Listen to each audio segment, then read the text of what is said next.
কিছু বদলে দেই। যার হাতে ছিল রাজের সব শক্তি, সেই রাজিয়ার শরীরেও একদিন ক্লান্তি নেমে এলো। চুল রূপলি হয়ে গেছে, চোখে আজেকার মতো তেজ নেই, কিন্তু মনের আগুন এখনো নিভে যায়নি রাজিয়ার।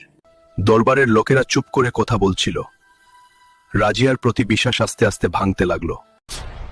সমুদ্র রাজ্যস্বর ঘোষণা করল দিল্লি আর শক্ত নেই আক্রমণ। আমি বুড়ি হতে পারি, কিন্তু দিল্লি আমার রক্ত, আমি আসছি সমুদ্ররাজ যশোর। শরীর দুর্বল ছিল রাজিয়া সুলতানায়ের, কিন্তু মন ছিল সিংহের মতো। আমি বুড়ি, এই ভুল তার শত্রুরা করলে সে তাই তাদের শেষ ভুল। আমি রাজিয়া সুলতানা। সমুদ্র রাজ্য সর হিয়ে গেল, দিল্লি আবার জিতল রাজিয়ার পক্ষে। এই সুযোগ তাই গিয়াসুদ্দিন বলবন খুঁজছিল।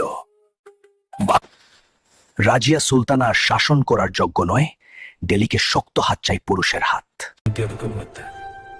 রাজিয়ার বর্তমানে দিল্লিতে চলল নতুন চাল।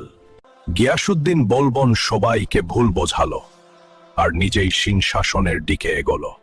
এই দিন থেকেই শুরু হলো সুলতানি বলবন বংশ। রাজিয়া বুঝতে পারল সে আর সুলতানা নেই, তাই সে মনে খুব কষ্ট পেল। কেউ আর পাশে দাঁড়ালো না।